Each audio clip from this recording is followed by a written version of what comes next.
यो WhatsApp गई तो आज हम फिर से बात करने वाले टॉप 5 सुपर हीरो केडामा के बारे में। ये जो केडामा होने वाले एक से बढ़कर एक होने वाले, आपको एक भी केडामा मिस नहीं करना चाहिए। अगर आप में से किसी ने भी ये केडामा पहले देख ले तो मेरे को कमेंट से जरूर बता दीजिएगा। अगर आपको मेरा वीडियो जरा से भी अच्छी लगी तो लाइक कमेंट शेयर सब्सक्राइब जरूर कर लीजिएगा। हमारा जो पहला केडामा निकल के आता है उसका नाम है स्क्रिप्टिंग योर डेस्टिनी। इसको IMDb 7.2 की रेटिंग मिली है। यहाँ पर कहानी दिखाई गई एक ऐसे वर्ल्ड में जहाँ पर गॉड एग्जिस्ट करते हैं और वो गॉड इंसानों की किस्मत एक बुक में लिखते हैं जिसके हिसाब से उन लोग की जिंदगी बीतती है। ऐसे किस्मत लिखने वाले गॉड के अंदर एक गॉड होता है जिसका नाम है हु यॉन।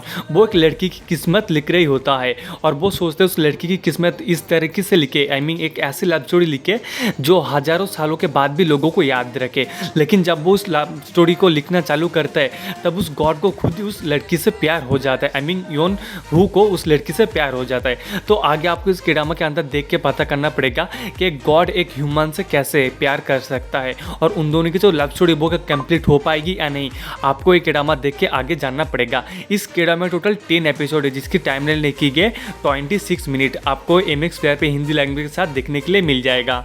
हमारा जो दूसरा केडामा निकल के आता है उसका नाम है स्ट्रॉन्ग गर्ल नामसून। इसको IMDb पे 6.6 की रेटिंग मिली है। यहाँ पर कहानी दिखाई गई है नामसून की। नामसून एक बहुत ही बड़े फैमिली से बिलोंग करती है लेकिन वो बचपन में मंगोलिया में खो जाती है।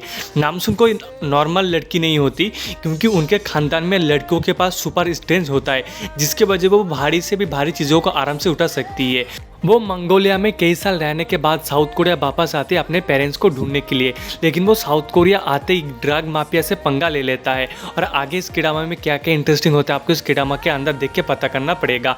और वो आखिर तक अपने फैमिली को मिल पाती है नहीं, वो भी आपको इस केडामा के अंदर देख के पता करना पड़ेगा। इस केडामा में टोटल 16 एपिसोड है जिसकी टाइमलाइन लिखी है 70। आप एक केडामा नेटफ्लिक्स पे आराम से हिंदी भी लैंग्वेज के साथ एंजॉय कर सकते हैं। हमारा जो अगला केडामा निकल के आता है उसका नाम है लुका द बिगिनर। इसको IMDb 6.5 की रेटिंग मिली है। यहाँ पर कहानी दिखाई गई है जीहू की जो अपने इमोशन ज़्यादा शो नहीं करता और वो बचपन से किसी चीज़ से भाग रहा होता है और उसको अपने सुपर पावर के बारे में कुछ भी ज़्यादा आइडिया नहीं होता और उसको कुछ भी आइडिया नहीं है कि जो लोग उसका पीछा कर रहे हैं वो क्यों कर रहे हैं, उसको पकड़ के क्या करना चाहते हैं। और इसी बीच वो अपने आप को भी ढूंढने की कोशिश कर रहा है क्योंकि उसका अपने आइडेंटिटी के बारे में कुछ भी नहीं पता। और इसी बीच वो एक बहुत ही बड़े पंगे में फंस जा रहे, तो वो उस पंगे से कैसे बाहर निकलता है और वो अपने असली आइडेंटिटी को क्या पता कर पाता है या नहीं, आपको इस केडामा के अंदर देख के पता करना पड़ेगा। इस केडामा में टोटल 12 एपिसोड है जिसकी टाइमलाइन लिखी गई है 58 मिनट। आप MX प्लेयर पे हिंदी लैंग्वेज के साथ आराम से एंजॉय कर सकते हैं। और जो अगला केडामा निकल के आता है उसका नाम है पैरासाइट द ग्रे। इसको IMDb 7.1 की रेटिंग मिली है। यहाँ पर कहानी दिखाई गई कि अर्थ के ऊपर पैरासाइट ने हमला कर दिया है जो कि एक एलियन प्रजाति है।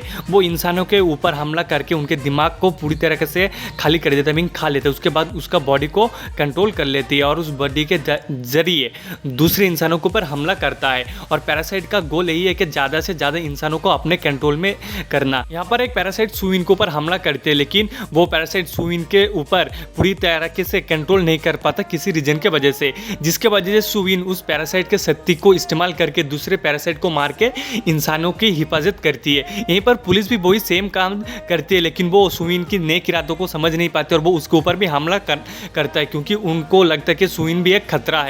तो आगे सुइन इन सब से बच के इंसान को कैसे बचाता है और वो पुलिस से कैसे बचता है, आपको इस केडामा के अंदर देख के पता करना पड़ेगा। इस केडामा में टोटल 6 एपिसोड है जिसकी टाइमलाइन है 70। आप नेटफ्लिक्स पे हिंदी लैंग्वेज के साथ एंजॉय कर सकते हैं। हमारा जो आखिरी केडामा निकल के आता है उसका नाम है माई डीमन। इसको IMDb 7.7 की रेटिंग मिली है। यहाँ पर कहानी दिखाई गई एक डीमन की जिसके पास सुपरनेचुरल पावर होती है जिसके वजह से जिसका इस्तेमाल करके वो इंसानों की विश पूरा करता है बदले में उससे कुछ लेके। यही सब करके वो अपनी ज़िंदगी जी रहा होता है। एक दिन उसकी मुलाकात होती है डुई से जो कि एक बहुत बड़ी कंपनी की CEO होती है और बहुत ही ज़्यादा अमीर होता है।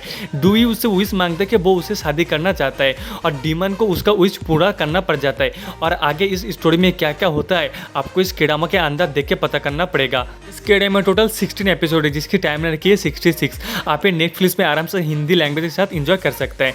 अगर हाँ दोस्तों, अगर आपको मेरा वीडियो जरा से भी अच्छे लगे तो लाइक कमेंट शेयर सब्सक्राइब जरूर कीजिएगा। चलिए चलते हैं, हम मिलते हैं आपसे अगले वीडियो में। तब तक के लिए बाय बाय।